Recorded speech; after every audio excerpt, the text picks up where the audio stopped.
Hey, what's up, people? Good morning, good afternoon, wherever you be. Thank y'all for joining me right now. You know, I just gonna do my little morning talks. Got a little time, so I just decided let me come on and see if anybody available. What's up, Red Glove Militant L Glove? How you doing, sir? Red Glove, if you want to jump on with me. What's up, man? You want to jump on? You don't know. Y'all know I don't be on for long. Yeah. I don't have my headphones in, so if y'all hearing any interference, let me know, please. So I put my headphones in as usual. Yeah, man. So on the weekend we just had some good fights. I specifically want to talk about the Lawrence Okolie fight, right? So, Lawrence Okolie is a very interesting character. Lawrence Okolie is somebody that I had to root for because of Lawrence Okolie's background, his story, right? For anybody who don't know Lawrence Okolie, it's well known. Lawrence Okolie was, a struggling kid. He himself said he was a dead end kid. Working McDonald's. Kind of a fat kid, working McDonald's and all of that. Come from Hackney. You understand where Lawrence come from? Is a bit of a rough area. What's up, Lisa Bales? How you doing? So, and Lawrence Okolie said that he saw the 2012 Olympics in Rio, and he saw Anthony Joshua and them becoming gold medalists. He saw Anthony Joshua, somebody from England, young man just like he, who come up tough same way, who start boxing late same way. This man win the gold medal. And that inspired you to say, you know what? I could do that too. Lawrence Okolie left there, went to a boxing gym. Start boxing. Did some amateur fights. The man get into the Olympics, 2016 Olympics. Didn't become a gold medalist, but he got there nonetheless. Lost the weight, turned pro. And he told him he's going to be a world champion. People didn't believe him. People doubt him as usual. And slowly but surely he worked his way up. People didn't really like his fighting style because really and truly Lawrence Okolie didn't really have a long amateur career. He didn't have no 100 and something fights. He didn't have no big amateur career. So a lot was, Lawrence Okolie learning on the job, and people didn't like his fighting style. Understandable. He didn't really know a lot of what to do. He went to a couple trainers who, piece by piece, help him to find his way in the sport, to find what style that works for him. Now he hooked up with Shane McGuigan, and it seemed like they find a style that worked for Lawrence Okolie. And on the weekend, they demonstrated that. But why I'm so happy for Lawrence Okolie is that Lawrence Okolie is what we want boxers to be. 16 fights. 16 fights. Lawrence Okolie win a world championship. You know who else did in 16 fights? Anthony Joshua. Peace, boxing god. 16 fights. Okolie is somebody who got to respect because within 16 fights, just like his management, his manager, well, I guess Anthony Joshua, the person who he watched in Rio, Lawrence Okolie won a world championship in 16 fights. Let me get on. Anybody want to get on? You all know I do not stay on here for long. I just want to say a few things before I get off. What's up, Unrival? We got Intangible Boxing News, Boxing God, Lisa Bales, Red Glove, everybody who in here right now. I don't think Joshua had a more extensive amateur career than Lawrence Okolie. A more extensive, But it wasn't as long as other people's amateur careers either. Because he started late too, fairly late. But he won his championship in 16 fights. And why I respect that is because when a man could set up for himself a goal to say, you know what, I'm going to do this. I'm going to become a world champion within a few years. people doubt you, and you actually go out and do it. 16 fights. You got those in 20-something fights still fighting tune-ups. Still fighting tune-ups.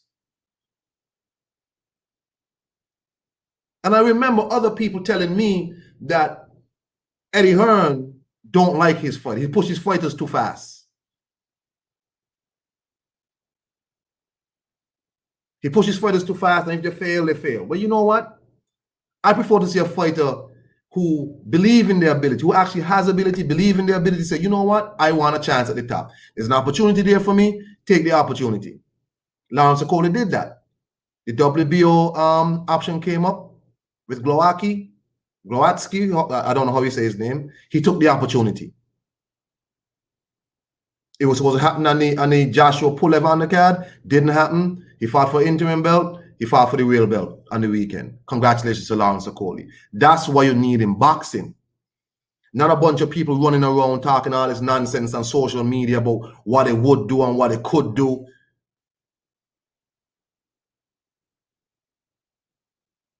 Immediately he wins the belt. Who does Lawrence Okolie call out? The best in that division, Marius Bradis.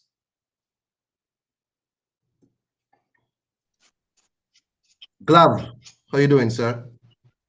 Hey, how's it going, Mr. Kong? All good, all good. Just give me a second. Let me finish up what I'm saying here. Go ahead. Immediately, this man win the belt and he called out Marius Bradis. Now, some people say that's a step too far, but Lawrence Okolie ain't bullshit. He said he didn't say Macabo. He didn't say the other dude. I don't know how he says his names. I don't want to butcher his name. I think it's Guillermo or something. I don't know how he says his name. Somebody help me, please. He said Marius Bradis. Well, you got other fighters out here who don't want to say the names of the best in their division. They're running around one fight for regular belts. Other people out here winning interim belts and winning mandatories who don't want to fight the champion. Lawrence Okolie said, within 16 fights, I want to fight the best in my division. And I have Mr. Unrivaled. How you doing, sir? Oh, wow. Give me a sec. All right. So the man said Marius Bradis.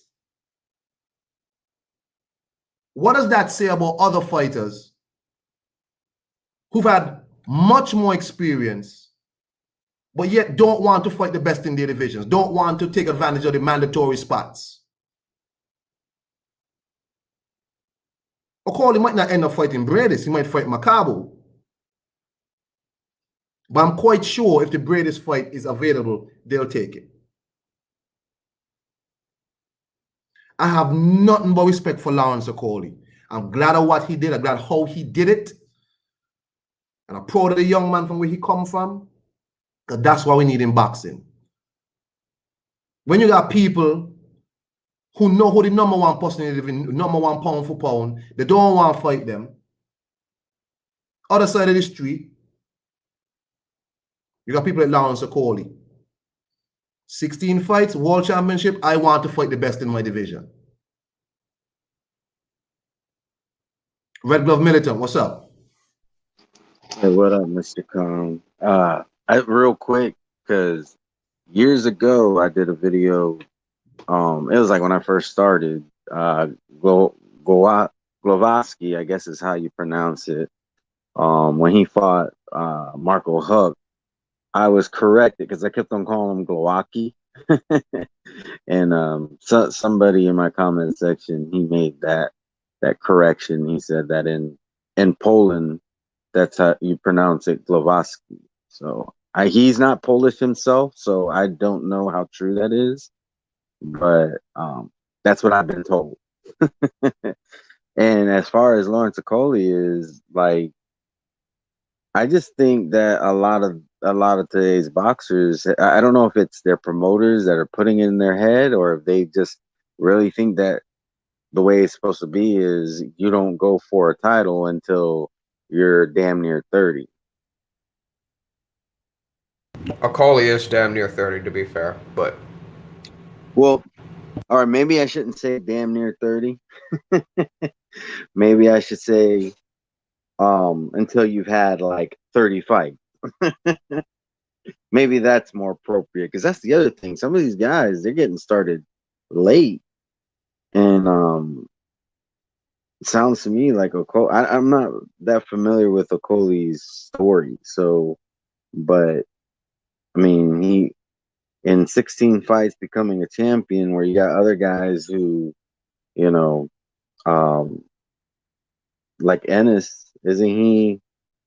Isn't he like no, he's younger. My bad. But some of these guys, they or he. Sorry, I was going with the fights. Doesn't he have like 26 fights? Yeah, 28, I believe, 27. 28. I knew it was something like that. Sorry, I was stuck on stupid with the age. But and hasn't gone for a title shot yet. Um, I think there's some guys who are trying to do it. I mean, I don't know. I just think it's kind of become the new way, and I think it's something that the promoters have pushed. Like they're feeling like, okay, let's have them fight less, make more money, and fight lesser competition. You know what I'm saying? Like that seems to be the formula right now. It's like they'll bang out a bunch of fights in the beginning, but then it gets to a point where they have a bunch of fights, but now they're slowing their roll and they're not upping the competition. Like you got these guys getting into mandatory positions and not trying to fight. They're like they're ducking the champion that they're supposed to be fighting. Exactly. Nonsense. Unrivaled. What's up, man? What's up, man? I was one of the biggest critics of Lawrence Okolie for the longest time, and when I say critic, it means I hated watching him fight. I actually just hated watching him fight. I wouldn't even say critic; I'd just say hated how he fought, all the clinching and shit like that. That fight, man, was a sensational performance. Using his length, his jab well, the power. I was hella impressed, and then like afterwards he calls out Bradis. I was like, I like you. Just instantly I like that because he like Intangible said, he's damn near 30, but he ain't no regular 30. He doesn't have a whole load of war. He hasn't been in any type of war. He hasn't taken much damage. He got knocked out a couple times in the amateurs. But this is a guy who's fully in his size and everything now, like hitting his peak. He's probably got 7, 8 years of this. Like honestly. So it's just great to see. And it's great to see him call out the best guy in the division. Maris is a warrior. I bet you if Maris didn't have that title and Dorticus had it, he'd call out Dorticus. It doesn't matter who it is. He'd call them out if they were ranked number one. He would have called their name. So it's great to see. Exactly. Intangible. Good day, sir. What's up? Talk to me. Yeah, I was definitely very impressed with Lawrence Okolie. I felt like he surpassed my expectations for him, to be honest. His performance, I thought he moved extremely well. His movement looked even better than it did in previous fights. He looked extremely fluid. His shot selection was beautiful. His right hand, his counter punching, his timing looked pretty much exquisite. And he was just completely taking Glowacki apart. And him calling out Bradis, obviously, I believe he's being moved very well. And he's always been moved well pretty much throughout his career. Even with the criticism of him coming up, it was mainly based around his fighting style. He's always been brought up at a good pace. I mean, regardless of the controversy, Chamberlain, Askin, Camacho, people like that in Gabu are very, very good, solid opponents for your first 15 fights en route to a world title. He's been prepped for this level extremely well. And to be honest, onwards and upwards for him. He's 6'5". He's the tallest cruiserweight champion in history. Potentially, we're going to see him move up to heavyweight at some point, but I'm interested to see where his improvements will take him. and what kind of troubles he brings to top guys at cruiserweight in years to come. Because obviously, this isn't his finished form.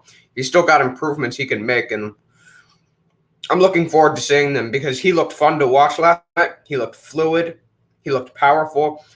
He looked sort of, in a sense, menacing. Every time Glowacki came in, he would just get tagged up and brutalized. I mean, it's not even like the old Okolie who would just wrap him up like an octopus. He would actually just counter him, land uppercuts up close, mix it up head and body, timing him. He looked evolved, to be honest.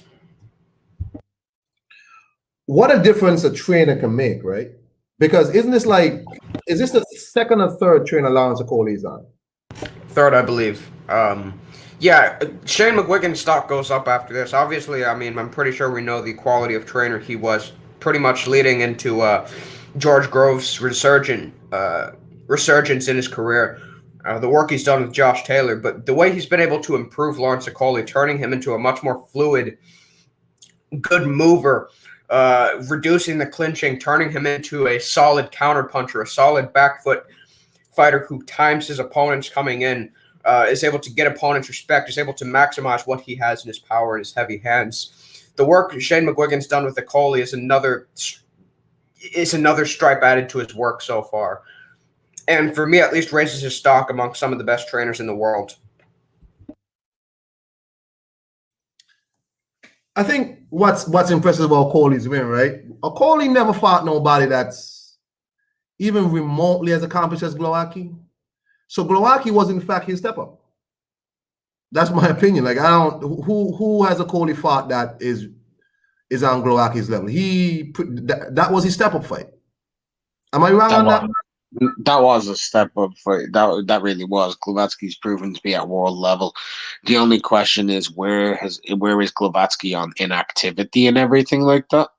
I mean, but Eves and Gabu was also a good win for Okolie, but not quite as proven as Glowacki. But the Glowacki one was a step up. He's a former world champion.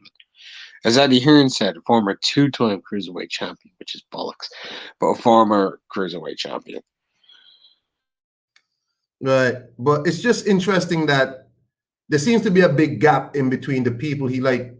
I remember,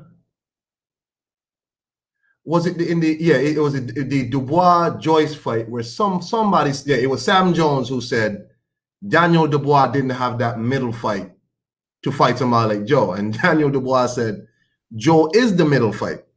Was Glowacki Okolie's middle fight?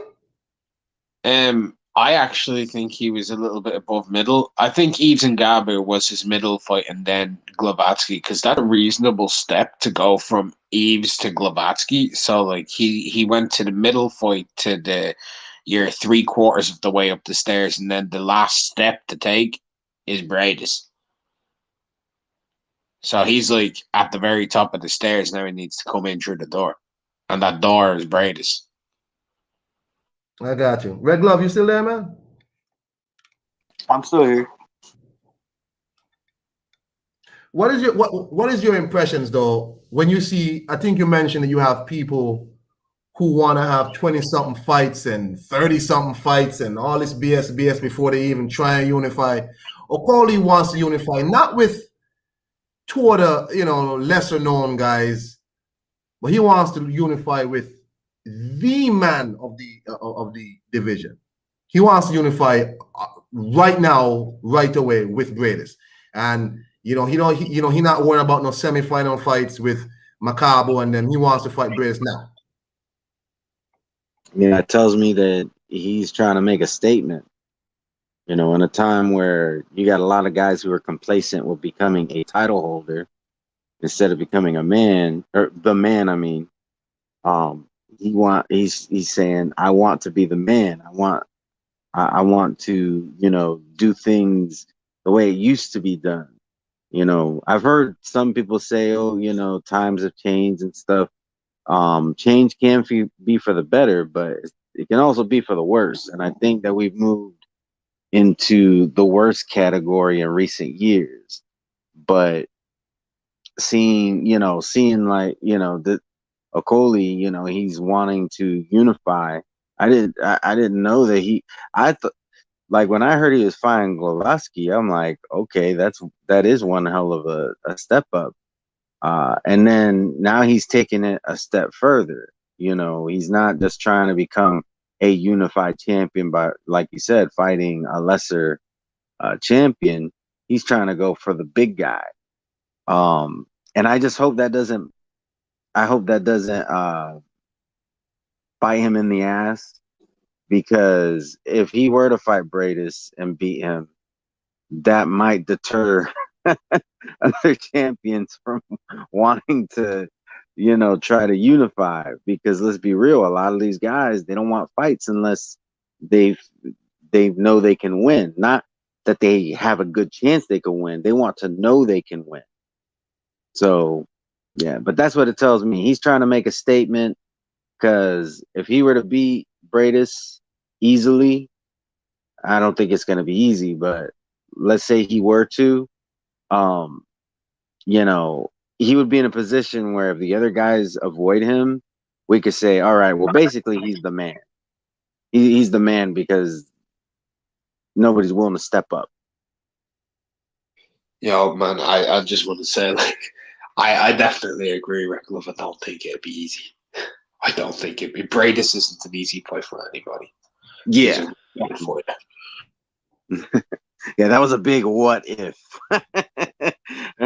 To be honest, I don't think all of the guys at cruiserweight would be scared to fight him, though, if he were to beat Bradis. Like, I think Makabu would be willing to fight anybody.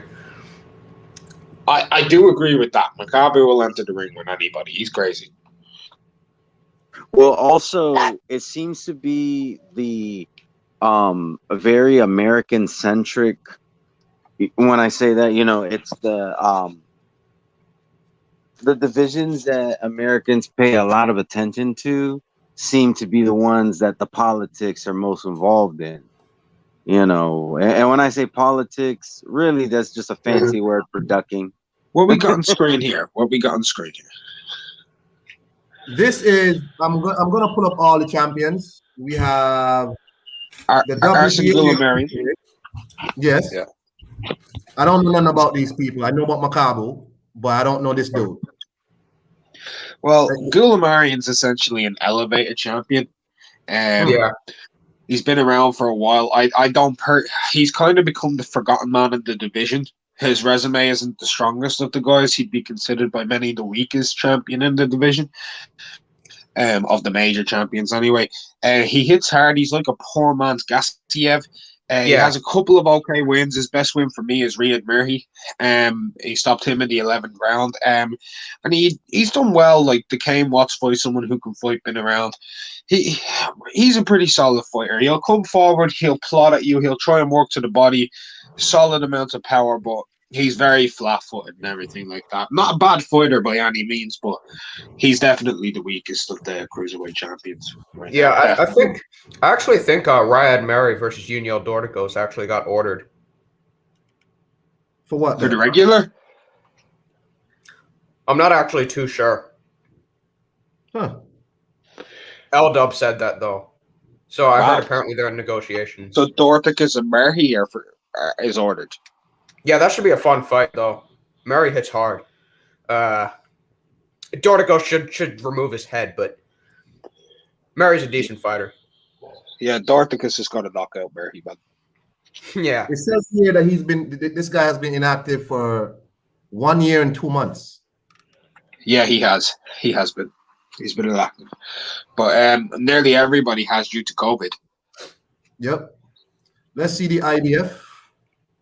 And the IBF champion is Bradis. Marius Bradis. That's the king. Is he also Ring Magazine, by the way? Yes. Yes, he is. He won the World Boxing Super Series. He technically could be unified right now, and I guess that's why Lawrence wants to fight him, because there was a whole hoopla over Bradis being stripped of the WBO because he didn't rematch Glowacki after the elbow, because he was given the official W. So technically, in a way, he holds a claim to that WBO title that Lawrence now has. Right, I think that's part of the reason why he wants to fight him, to get rid of that. Why did I think he was younger than 36? Okay. I mean, he has. He's a young 36. Yeah. Yeah. He hasn't been fighting on world class for as long as the average 36-year-old man. He won his first world title, I think, only 4 or so years ago against Huck for the vacant WBC. So he isn't, and he isn't necessarily. He's a young 36, as Mark said. He's hasn't really showed any signs of waning or declining, I'd say, in his overall tactics and athleticism. He's a very smooth athlete. Against Dorticos, that was pretty much reinforced, I'd say. He also just has a great fundamental base that he can rely on. So basically, he's just not war torn. No, he's not really war torn. He's been in a couple of very tough fights, but no, he's not war torn. The Usyk fight, WBC Makabu. yeah. Lunga Makabu. We all know this man. I know this guy. Yeah, I know him. Just comes to fight, man. Just comes to fight. He's been on a tear as well. Has some really good wins. He beat Dorado most recently, right? Tangible. Yes, the fight before that. Yes. That's where he won the WBC title against. Against CS. Very, very close fight. That was a very, very close fight out in the Congo. Very, very good fight to watch. Big Polish guy, very good fighter. Sieslik underrated, actually. Very underrated fighter. Yeah, he's a very good. He can move on the back foot. He can fight coming forward. He's a good switch hitter. Both guys actually got floored in that fight. The weird part is Makabu didn't necessarily fall down. His glove touched the canvas, and the one where he dropped Cieslak, he hit him with a body shot. It looked like Cieslak turned around, was about to vomit like Rungvisai's opponent, and then he just got nailed with a couple left hands and dropped. Yeah, I get you. And also, like, he had a fight of the year contender. It was only a few rounds, like 5 rounds, was it, Intangible, or 7? 5 or 7 against Kudryashov. 5. Yeah, 5 rounder. It was scheduled for the full 12, I think. But this thing was over mad. These two were landing leather on each other, and Makabu took him out. As you can see, there are 2 losses. The most notable loss on his resume is Tony Bellew at Goodison Park. So, Makabu's a good fighter. Very, very good fighter. Tough to beat. Out of all those people that we just mentioned, which one is likely and which one would you like to see happen? Would you like to see Lawrence Okolie do like what Joshua did and go through and just pick up the other belts? Or would you like to see him go for Bradis now? Well, I would say this. Joshua's first unification was a guy coming off of a loss, right? Technically. Yes. But the biggest name, and that was Vlad. Mm. And the similarities there with Bradis to some extent. Bradis isn't coming off of a loss, but he's the older of the 3, I think. Makabu's younger than Bradis still, right? Yeah, I think he's 32, 33. Yeah, he's the oldest. He's been around on the large scale stage fighting the best opposition for the longest of the guys there. So I mean, I'd be cool with him fighting any champion. I'd love to see them all. Personally, though, if he wants Bradis, give him Bradis. That's what I say. If a fighter wants a fighter, give him that fighter. If that's the best guy, give him that guy. If he wants to fight the best, let him fight. I'll support him. I think in an age where you see people just blatantly ducking unifications, doing all types of, let's not be doing it. When you see people like Tank Davis, who has never unified a division, been a champion, and has other champions in the division, and not calling out not now one of them champions to unify, we have a problem.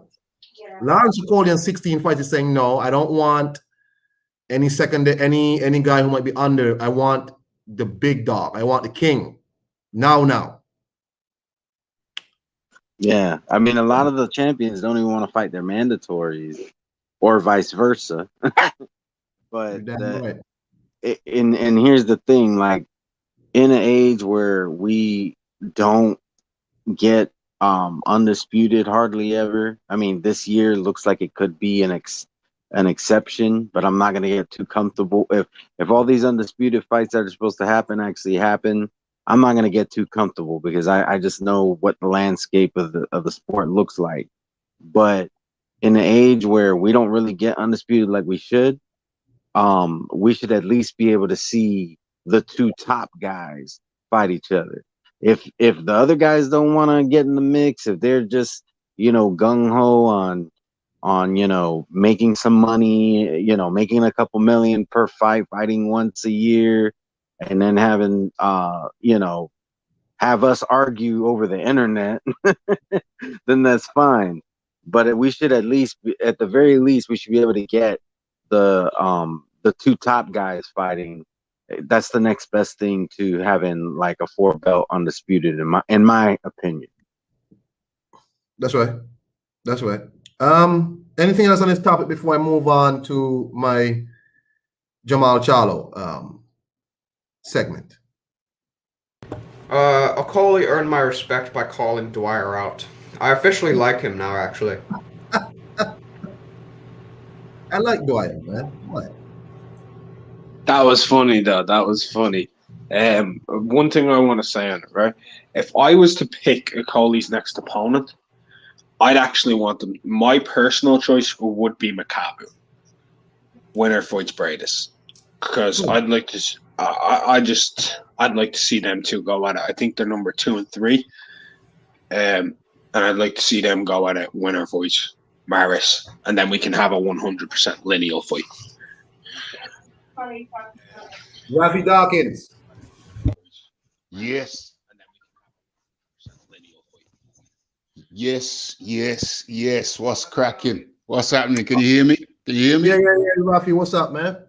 It's good, man. It's good. What's crack? Why am I hearing myself twice? Hold on a sec. Hold on a sec. Oh, okay, I'm good now. I had the YouTube going on. I'm on my phone. Yeah. So the thing with Okolie is that for me, like I was saying on the show, you know, one step at a time, climb the ladder, one rung at a time. So you go from the least to the most, ideally. Pick them up. Don't scare anybody on top of you. You know what I'm saying? Just pick them up, pick the belts up one step at a time. However, in my conversation with Xavier Miller last night, he said, the interview, he said, yeah, that's all well and good, but sometimes, you know, the offers, the belts don't come, you know, the way you might want them to. So you have to basically play the cards you're dealt. So ideally, even though you're taking one step at a time, going from the least to the most, sometimes things happen. You have to take them as they come. Do you know what I'm saying? So if Breedis comes before a lesser guy, then you got to take Breedis, but he's calling for Breedis. So I think that's ambitious. Personally, I'd rather him climb the ladder one step at a time. But if Breedis comes before the next lesser guy, then you take what you get. You take what you can get. Yeah, because I know, well, before we saw Eddie on a video call with Makabu, and it seems like it's pretty much something that he's been thinking about even before the fight was over. But, yeah, you know, I guess Eddie having a good relationship with people like Kyla Sauerland and all of them. I mean, Sauerland already tweeted that, basically saying Okolie's biting off more than he can chew right now with Breedis, but if he wants to fight, he can have it. So, I know Eddie has a good relationship with the Sauerlands, so that fight is also likely. So what you would prefer to see is him do the longer route, if possible, where he off the other champions, maybe build a little bit more, and then hit Breedis. Boom. That's my preferred option, definitely. I have a question for the didn't Breedis move up? He said he was moving up, didn't he? Previously, he's moved up. He's been a heavyweight. He's knocked out Manuel Chat. Oh, so he really moved back down for the boxing Super Series. Well, I'm not sure if he moved up or down. Like he's somebody who he said he might go up, but maybe he won't. If the money's on the table for the Okolie fight, he may take it. There should be some money in it as well, and we're talking about good relationships. He's got a very good relationship with Al Siesta, and Al Siesta and Eddie Hearn also have a very good relationship as well. Well, there you go. My next topic, Rafi, anything else to say on the Okolie topic before I move? No, only to say that, yeah, I'm liking him under Shane McGuigan. I'm liking his style. Blawaski, he's a dirty fighter. The punches behind the head, the 2 headbutts. So it was nice to see. It was nice to see a dirty fighter get taken out like that.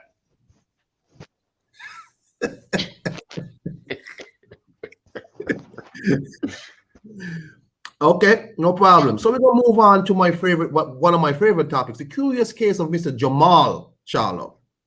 This is the 160 Charlo who always seems to be talking about something, running his mouth.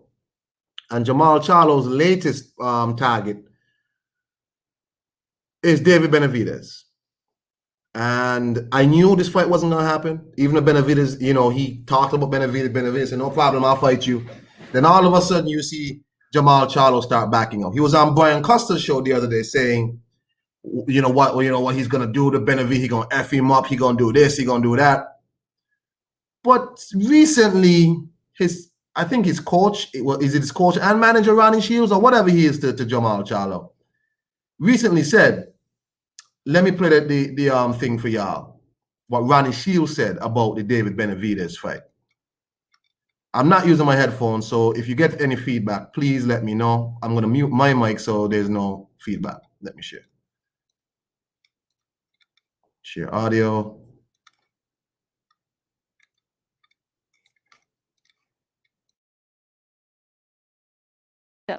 Well, I think right now it's just all talk.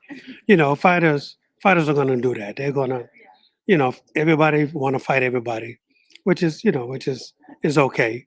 But if you're being realistic, I don't see the fight happening anytime soon. Benavidez doesn't bring anything to the table right now. So, he doesn't have a belt. If he had a belt, that would be easy for Jamal to move up to fight him at 168. But if he wants to come down to 160 and fight him, no problem. And that's another question. Did y'all hear that? Yes. Yep. Before I move on, hold on, before I comment, it sounded familiar. Because Ronnie Shields also made those statements about somebody else, about not bringing nothing to the table. Let me play that for you. Kong's done his research on this. I never talk to the fighter about, only fight we talk about is the fight that we know can happen. So it's no sense in talking about something that we know can happen, or won't happen. Look, Demetrius is a good fighter.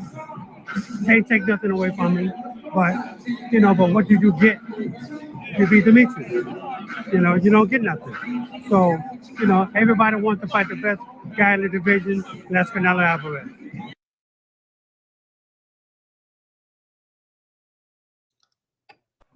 Yeah. David Benavidez don't have a belt. He don't bring nothing to the table. Demetrius Andrade has a belt. He don't bring nothing to the table. Somebody please explain to me what's happening here. It's kind of self-explanatory, right? Let's call names. Get a bit of clout. Let's not fight. Oh my God. Listen. Rafi, you got Safety. Stay safe. Look left. Look right. Look left again. Then run. Intangible? I gotta really say, I think this is pretty much solidified. Jamal is pretty much kind of a wasted talent at this point. He's coming off of one of his best wins against Derevyanchenko, has a chance to possibly step up and reach even greater heights at middleweight. I rate his skills actually more than most, and say he actually gives Canelo a tougher fight than some people would like to admit. I think he could even beat Golovkin at this point, considering how much he's waned. I think he could actually beat David Benavidez, but to be honest, I think he's just content where he's at. Fights B-level opposition, maybe C in some cases like Hogan and Adams, and gets a big check out of it. And what's really the point of going any further? He can uphold his maybe eventually. He can uphold his reputation at this point, which is an unbeaten champion, and then maybe eventually he can cash out, take his first L, and just get out the sport. I really don't know what else to say about it. It's that's kind of where he is at this point. I just say he's content. He doesn't really care about trying to further his legacy. It is what it is.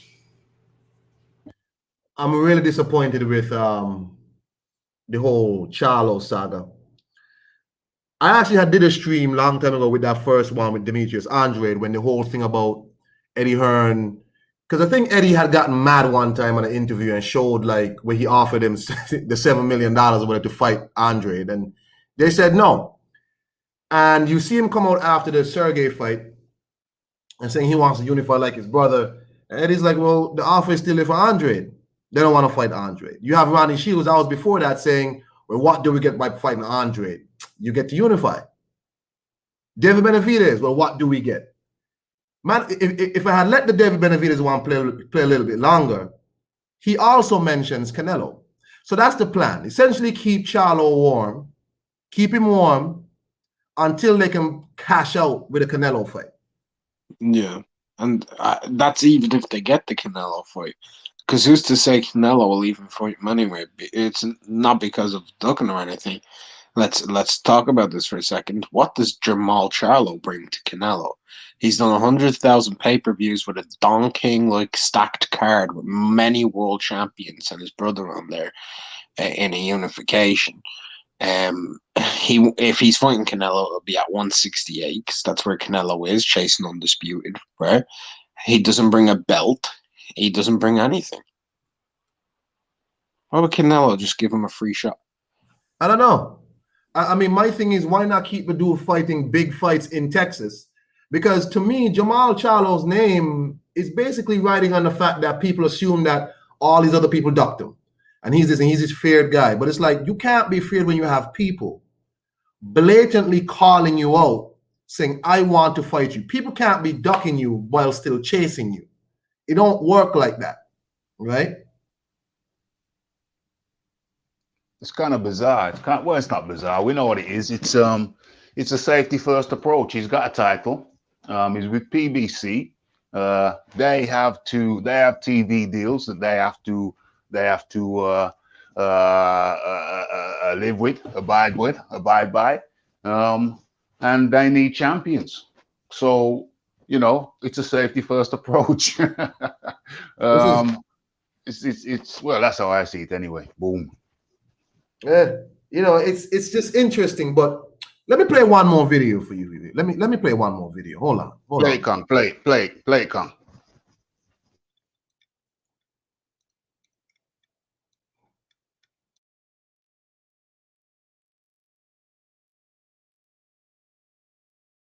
Nobody. I ain't duck no. Don't put no duck on my shit, cause I ain't no duck. I ain't duck nobody. I ain't duck nobody. Leave me alone. I ain't duck nobody. Please put the thing up. Put the crown on my shit. Don't put no duck. Put the crown, cause y'all know it's Jamil Charlo. It's Jamil Charlo, not the other one. I'm not Jamal Charlo. I'm Jamil Charlo, and I never duck nobody. So put in that shit. Leave my Mexico, motherfucker. Leave my Mexico. That's funny. So he's basically putting it out there like he's done it before. His brother's ducked. He ain't no ducker. His brother's the ducker. Even his own brothers told us. Even his own brothers said it. Damn it. That's the second time he said that about Jamal Charlo, by the way. The second time, yeah, he said it before. He's actually said it numerous times. Like he's been saying, I think it's like the 5th or 6th time he said it. Oh God. Damn. Yeah, so I mean, bam, if your own brother, your own twin brother at that, if your own twin brother's saying the damn thing, then who doesn't believe he's ducking? Who does not believe that he's ducking? He's being very conservative. He's got the one belt and he's happy with the one belt, and he's just gonna, he's gonna do a, what do you call it? He's gonna do a Gary Russell. Oh, don't do that. Don't say that. Don't wish that on Jamal, man. Don't do that. He's gonna do a Gary Russell. Don't do Junior. that. Hey man, if your twin brother at every opportunity is telling the world you are a duck, I'm gonna have to believe your twin brother, right? Because I mean, I find it curious that people like he's trying to keep himself warm for Canelo, but I think Mark said it right. Like, well, what are you doing to really build yourself up to justify Canelo either meeting you at 168, coming down to 160, coming back down to 160? Like, it don't make sense. If Canelo becomes undisputed and then he starts dumping belts because he don't want to pay the sanctioning fees, he's undisputed, he's Ring Magazine, he's whatever. The next logical thing is, I'm going to dump some of these belts because I don't want to pay the sanctioning fees. And he dumps the WBC. That means no Canelo, like, you can't enforce no mandatory in Canelo.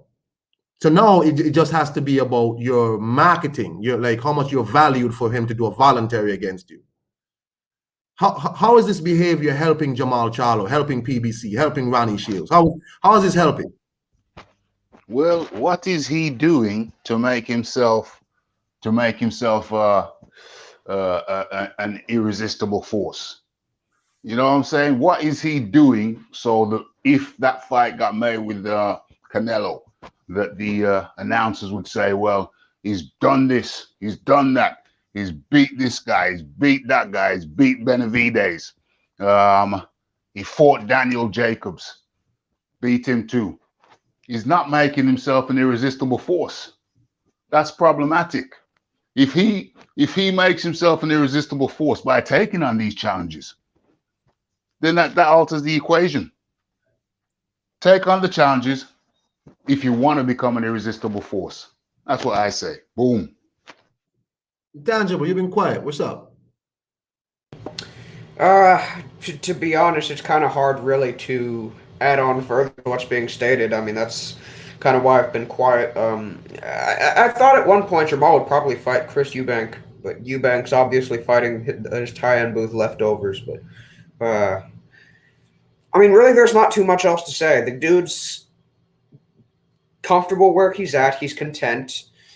He's not really doing anything to increase his chances of fighting Canelo. They're not even in the same weight classes, so to be honest, it's not really a conversation of whether they should fight each other or whether they're going to fight each other at this point. I mean, I really don't know where he's going to go at this point in his career. If he's not going to fight any top guys, any up-and-comers, I mean, shit, whoa. Jamal may as well just retire. I don't know. I think it's a hard situation because you see somebody who obviously has talent and they're trying to just keep him in that little warm or cozy that you put your food on so the heat don't get out. And it's like you have one brother doing all this, but Jamel doesn't get the attention like Jamal gets. And I hate that because Jamal seems to be the one who likes a lot of social media stuff. But you see people, they see Jamel because he's his twin, and that's why he had to say, don't put that duck icon up on my screen. Don't do that to me. I'm not the other one. And that's disappointing because when you have people who are actually achieving stuff, who are actually achieving shit, who gets, you know, who they don't get the love or they get shitted on, how does that help the sport? Lawrence Okolie just won a championship in 16 fights, fighting somebody who is infinitely more experienced than him, and he made it look easy. And he immediately calls out the best in his division. Jamal Charlo got a belt that he was elevated into. I'm not going to hate on him for that because I don't rate franchise belts. He got the belt. He's the WBC champ. I don't count franchise belts. Okay, you got the belt like that. So what you have to do now is start adding value to said belt. The belt don't really add value to you. You add value to the belt by adding bodies to the belt. Jamal Charlo not trying to add no bodies to the belt. It's like he beat Sergey and that's enough. Who do you care to see Jamal Charlo? Saif Bud said he could at least call Jaime Munguia. He could. The problem is Jaime Munguia is fighting, is apparently going to fight Solecki. I don't know how you say his name. It's another Polish name. Jaime Munguia is somebody also who he's actually supposed to be Andre's mandatory, but they haven't activated the WBO mandatory. The exception he gets for moving up as a champion. Jamal Charlo not gonna get Triple G because Triple G is living up to my tag of him of the worst investment in boxing, in recent boxing history. You're not gonna get the Triple G fight. The Andres fight's there for you. The David Benavidez fight there for you. Who do you care to see outside of those fighters? Jamal Charlo fight. You don't care. That's true. And also, like, from what I know, Triple G's in like negotiations for unification with Murata, WBA Super Champion. Excuse me then. Excuse me then.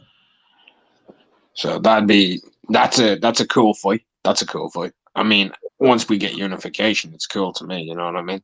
Well, excuse me then. If he does that, that's cool. Because I guess that fight's going to happen in Japan because Murata versus Golovkin in America not going to do nothing. But Murata in Japan is like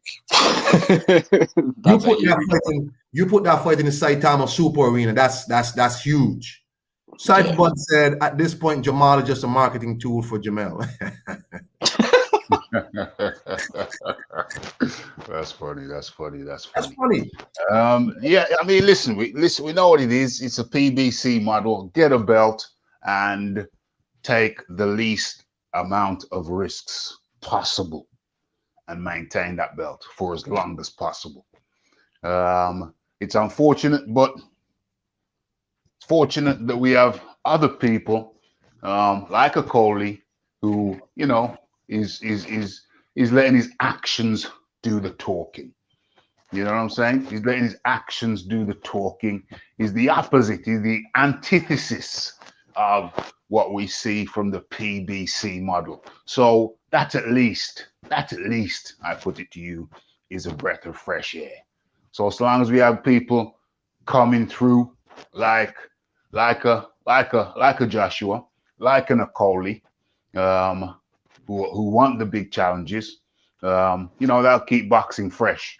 But them guys over there acting like that, the PBC model, get a belt, hold it, defend it against the least competition possible caliber. Yeah, that is detrimental. That's detrimental to boxing. That's detrimental to the appeal of boxing. It's detrimental to the growth of boxing. It's why the UFC is so appealing to many. You see, this guy is good. He's a champ. Oh, and this guy, I think this guy gives him a hell of a fight. So that's the fight that happens. With this model that we see, the Charlo, Jamal following, yeah, that's not exciting. It's not good for boxing. It's detrimental to boxing.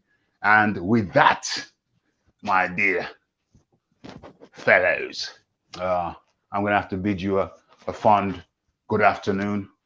Rafi got to get cracking. Salute one and the chat. Peace out. Peace, Rafi. Peace, Rafi. Well, hey, man, that's it for me and my little morning conversations with you, Matt. Anything you want to say, Mr. Unrival? Oh, yeah. By the way, I also wanted to add in the Virgil Ortiz. I enjoyed the fight.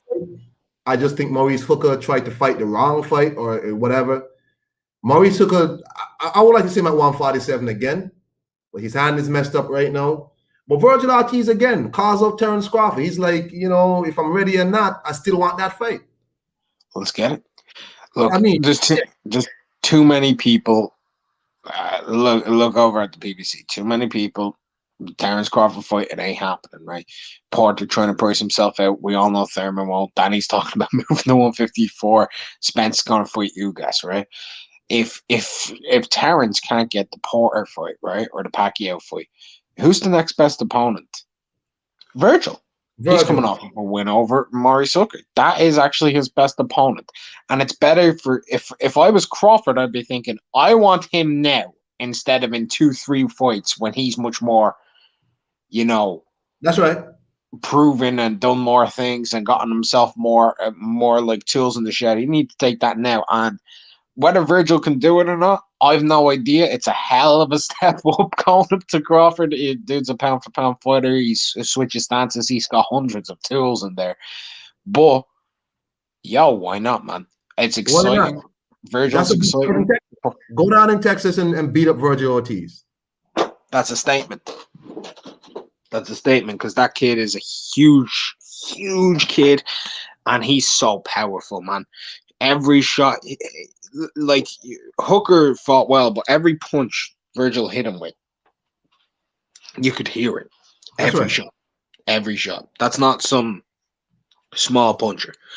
And Crawford, whilst he's amazing, he's not perfect. He isn't perfect. He is open to having certain things happen to him, like the Kavaliauskas fight. He got dropped. I think Virgil may hit harder than Negus. I think he will, and he invests to the body to slow down his opponent. And if Crawford doesn't gain his respect early in that fight, that could be a very entertaining fight. Very entertaining fight. So I say make the fight happen.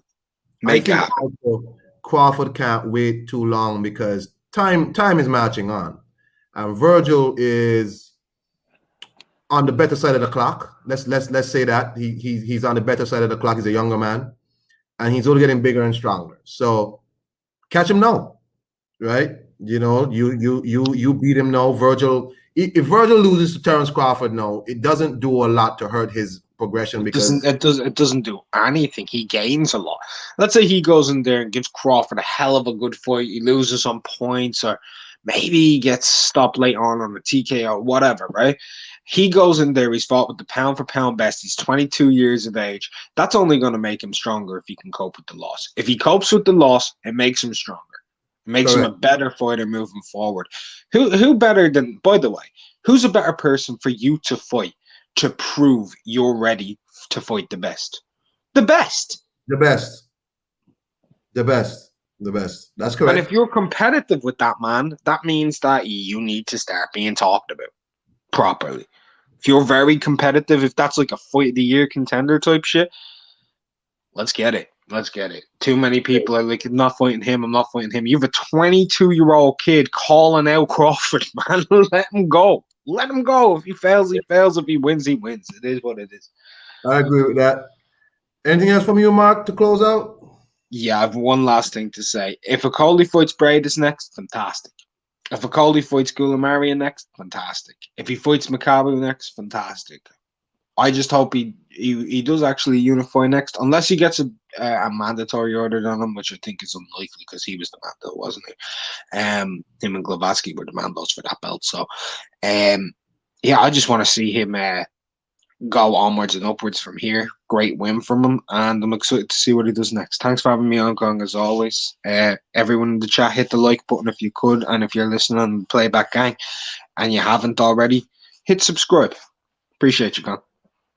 Thank you, Mark. Thank you, Mark. Hey, appreciate y'all coming through, man. Rafi, Tangible, Red Glove, Mark just dropped out. All the people in the chat. Lisa, Shizbit, Saif, Bud. Let me see who else came through. Alabama Boxing News, Boxing and Blunts, AA Boxing and Blunts. Who else came through, man? Chen Smoke, Boxing God. Santos came through for a little while. Hey, I want to thank y'all for coming through, man. I really appreciate y'all listening to me. Y'all have a nice day. And if y'all know Jamal Charlo, tell Jamal Charlo his brother said he's a duck. Peace.